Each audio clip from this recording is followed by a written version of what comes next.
Evening friends, today we are going to study the subject strength of material with the subject code is 3331904 with the chapter name is the direct stress and strain and the topic name is the composite section.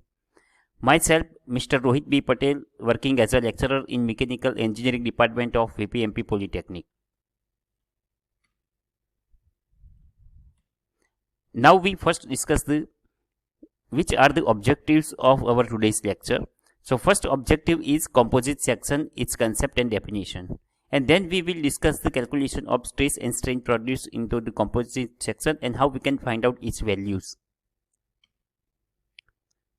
First, as per the books of strength of material, this is the subtopic 3 of first chapter, composite section. Sometimes composite section is also known as the compound section. The definition of this composite section is: if a bar is made of two or more than two different materials, then it is called composite section. Any section or structure, if it utilizes two or more than two materials to consist them, to manufacture them, then it is known as the composite section, and also known as the compound section. For example, steel and copper, copper and brass, RCC and steel. Here you can see steel and copper are the different material, so it is known as the compound section or composite section. Here copper and brass, there are two different materials, so it is known as the composite section. In figure you can see easily this section is consist of two material 1 and material 2. Suppose material 1 is steel and then material 2 is the copper, then this section is known as the composite section. We can use more than two materials, then it is known as the composite section. Composite section never become of the one material. So if material consists of two or more than two material, then it is known as the composite section. Now what is the terminology? In figure you can see here it is the composite section because it is consist of two material 1 and material 2.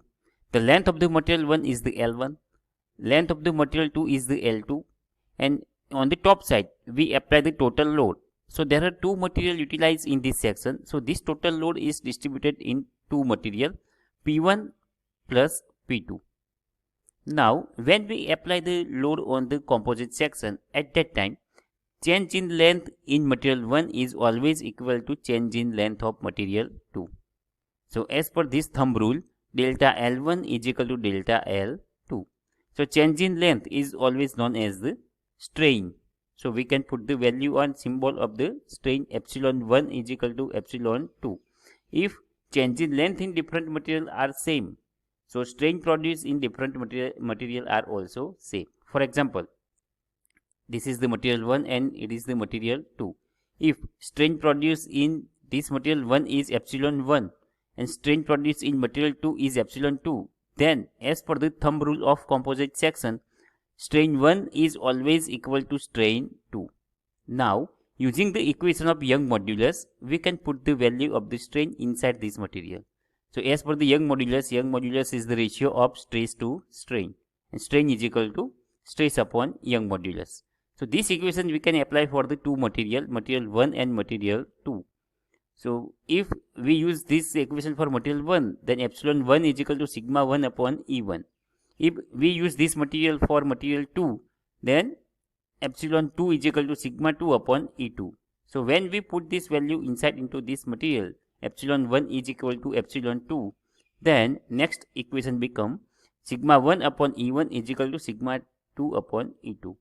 Next step, sigma 1 is equal to E1 upon E2 into sigma 2. E1 upon E2 is the ratio of Young modulus for material 1 and material 2. So this E1 upon E2 is known as modular ratio of the Young modulus of two material, because here composite section consists of two different material. So E1 and E2's values are always different. Now concept of load. So when we apply the total load on the composite section, this load is divided into both material 1 and material 2. It is not necessary the load should be distributed uniformly. It may be different also.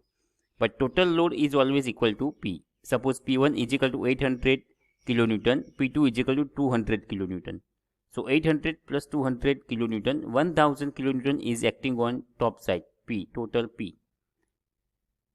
Second example, if P1 is equal to 500 kilonewton, P2 is equal to 500 kilonewton, then total is 1000 kilonewton. So total P value is 1000 kilonewton. So total load is equal to load 1 plus load 2.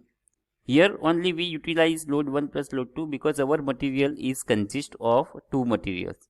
If we use three materials, then equation will become load 1 plus load 2 plus load 3. Then next, P is equal to P1 plus P2.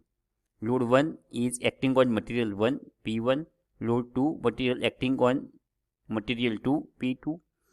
Now using equation of stress, stress is equal to P upon A. And we derive the value of the P. P is equal to sigma into A. So we put this value inside into the above equation. Then equation become total load P is equal to, instead of P1, we put the value of the load sigma into A. For material 1, sigma 1 A1. Then sigma 1 A1 plus sigma 2 A2. So these are the two main basic equations to calculation and to solve the problems of composite section. Thumb rule is strain produced in material 1 is always strain produced in material 2. It is the thumb rule, and by utilizing this concept, equations and theory, we can be able to solve the problems of composite section. Now let's go ahead. First example, a cylindrical steel bar of 120 mm diameter is inserted in a copper pipe of external diameter 250 mm and internal diameter 150 mm. A compressive load of 50 kilonewton is applied on this compound section. Find out stress and compressive strain in both metals. Take capital ES is equal to 210 into 10 raised to 3 Newton per mm square and capital EC is equal to 100 kilonewton per mm square. Young modulus value given here. ES means Young modulus of steel, EC means Young modulus for copper, C for copper, S for steel. So 100 kilonewton per mm square. We convert the kilonewton into Newton in next step.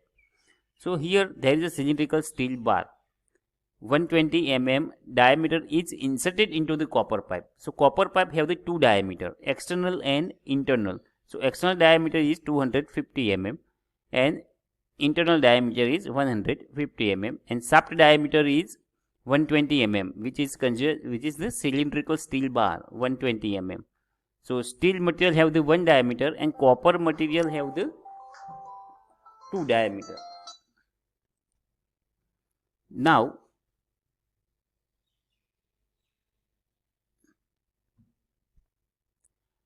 next, steel diameter is equal to 120 mm.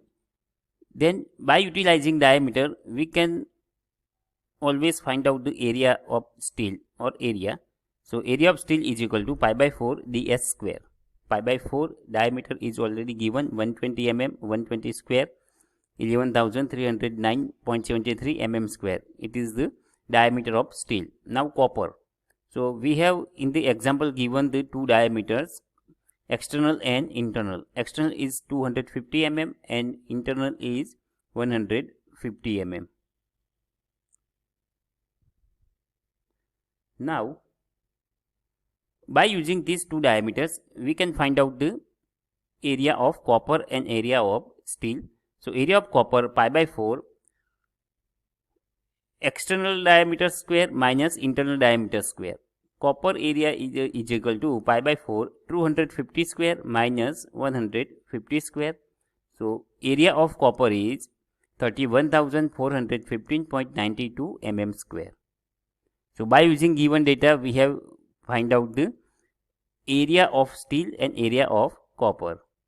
Now next sentence, a compressive load of 50 kilonewton is applied on this compound section.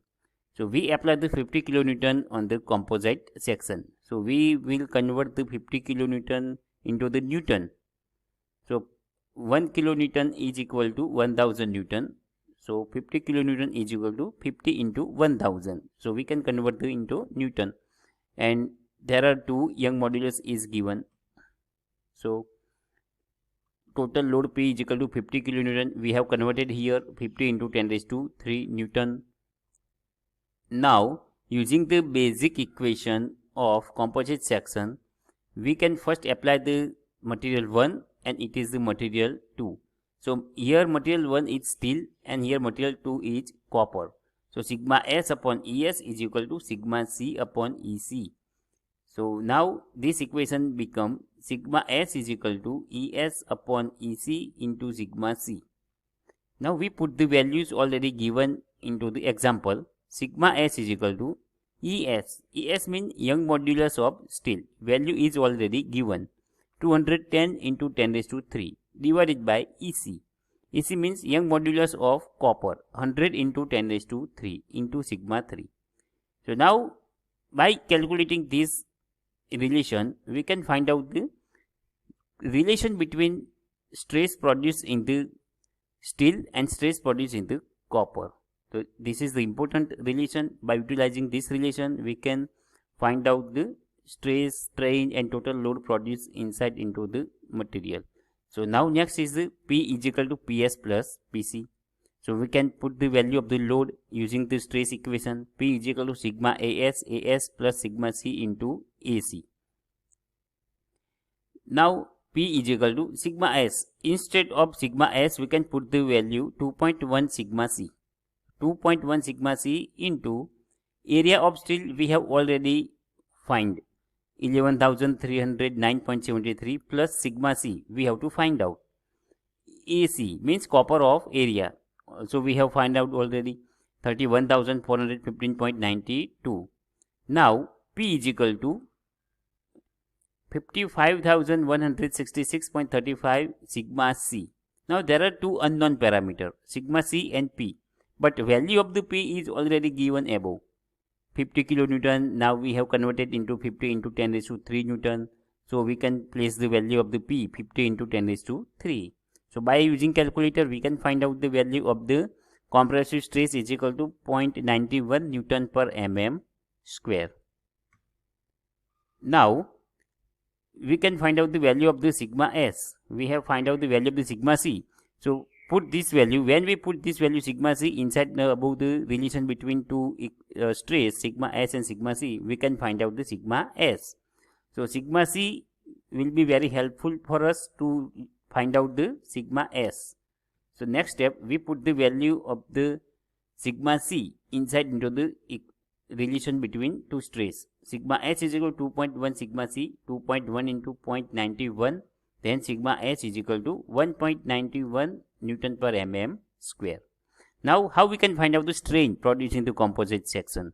So equation of the strain is equal to stress upon Young modulus. So we utilize this equation for steel. So epsilon S is equal to sigma S upon ES. Now is equal to value of the sigma S we have already find out 1.91 divided by ES means Young modulus of steel given in the example. Now value of the strain in the steel is 9.09 into 10 raised to minus 6. So it is our answer. Now next, strain produced in copper. So same as steel, strain produced in copper is equal to sigma C upon EC. Value of the sigma C already find out 0.91, EC already given in the example 100 into 10 raised to 3. Then by calculating we can find out the strain produced in the copper is 9.1 into 10 raised to minus 6. So it is our last answer. So by this method we can find out the various stresses, strain and Young modulus into the composite section.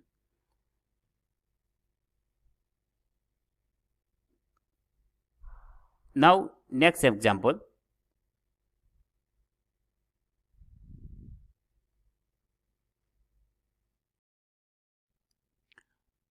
A composite section of RCC column 300 mm by 300 mm in section having 20 mm diameter of 4 bars. One at each corner. Strength of concrete is 5 Newton per mm square and modular ratio is ES upon EC is equal to 9. Then calculate load taken by column. So here data is given and by utilizing this given data we will find out the value of the load, total load on the composite section. First we will discuss the given data. First, AS means area of the steel. So area of the steel is equal to, there are 4 bars and bars have the diameter. So pi by 4 d square.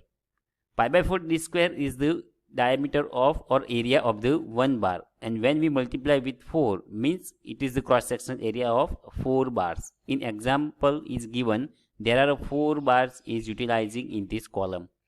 So area of steel is 1256.63 mm square. Now AC, C means concrete, area of concrete. So here size of the concrete column is given 300 mm by 300 mm.